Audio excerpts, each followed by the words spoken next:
মা মা ফুপি ফুপি আর নেই মা, ফুপি মারা গেছে। তুই কি করে জানলি? আমাকে গ্রাম থেকে কল করেছিল, মাসুদকে এখনই গ্রামে যেতে হবে। বেচারা তখন যেতে চাইলো, তুমি তখন যেতে দিলে না। এখন শোনার পর ওর কি কি অবস্থা হবে আমি সেটাই ভাবতেছি মা। মারা গেলে তোর কিছু করার নেই, মাটি দিতে হবে, দাফন কাফনের কাজ করতে হবে, এই তো। তুমি এসব কেমন কথা বলছো মা? যাই হোক, আমি মাসুদের সাথে গ্রামে যাব। তুই কেন যাবি? আমার ফুপি মারা গেছে, আমি যাব না। মা শোনো, তুমি আমাকে একদমই আটকানো ট্রাই করবে না, ট্রাই করার কোনো লাভ নেই। বেশি বাড়াবাড়ি করছিস কিন্তু মেহেরুন। বাড়াবাড়ি কিছুই দেখছো না মা।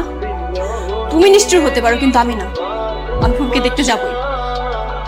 শোনো, বাবাকে তো এতদিন যেতে দাও, এখন আর যেতে দেওয়া লাগবে না। বেঁচে থাকতে কোনো খোঁজ খবর নিল না, এখন মরার পর যদি গ্রামে যায় তাহলে কিন্তু গ্রামের লোকজন ছেড়ে কথা বলবে না। আমি গেলাম। মেহেরুন, মেহেরুন, আমার কথাটা শোন মা। কই গেছিলে তুমি? তোমাকে আমি সেই কখন থেকে খুঁজছি।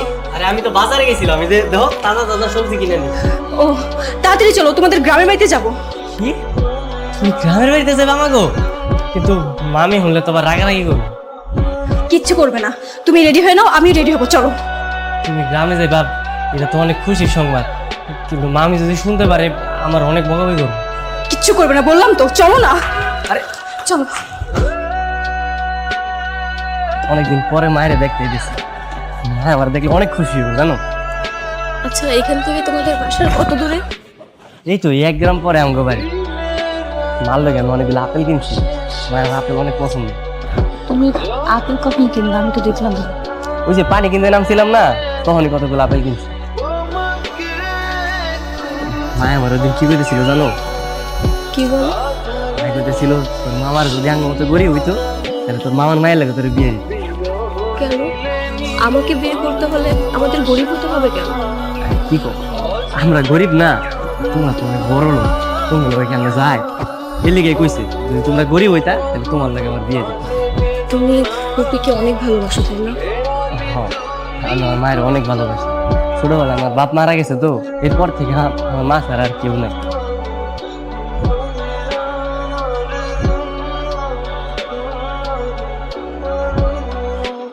এই মামা রাখেন রাখেন, এই যে এইটাই লাঙ্গ বাড়ি। মাসুদ তুমি আইছো? তোমার জন্য এখন লাশ দাফন করিনি, অপেক্ষা করতে। চলো।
মাসুদ, সেই ফজরের পর থেকে এখানে বসে বসে কান্না করছো, এখন বাসায় চলো।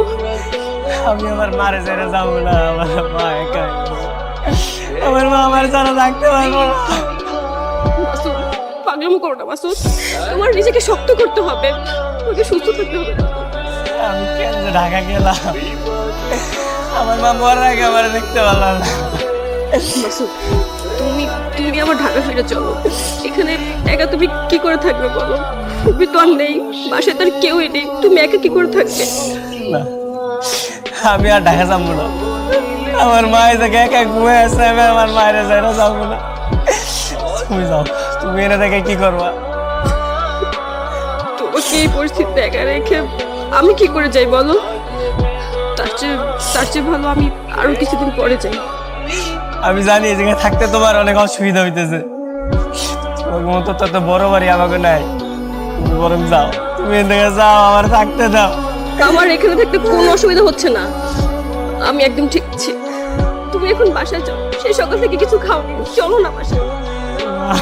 দেখো তুমি যদি ভাবে পাগলামো করো তাহলে তো ফুপি অনেক কষ্ট পাবে, তুমি প্লিজ এমন করো না, চলো বাসায় চলো।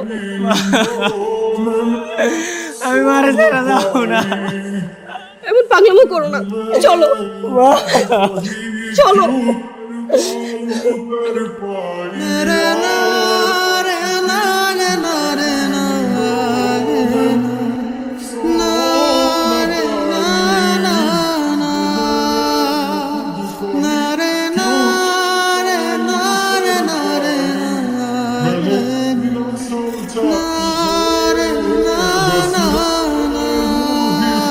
মাসুদ, আমি না একটা সিদ্ধান্ত নিয়েছি।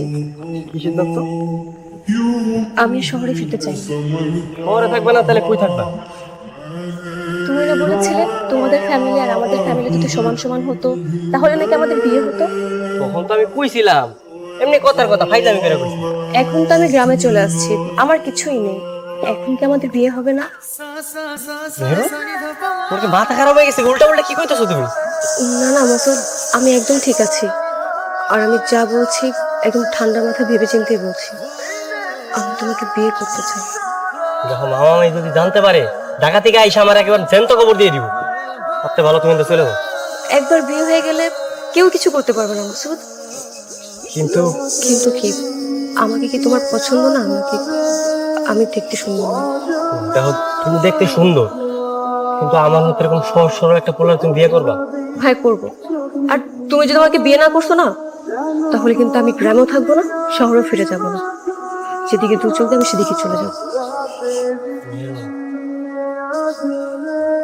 বলো, তুমি কি সত্যি সত্যি আমার বিয়ে করবা? না মিথ্যে মিথ্যে করবো, কিন্তু চুক্তিতে লেখা থাকবে তুমি আর আমি মৃত্যুর আগ পর্যন্ত একসঙ্গে থাকবো।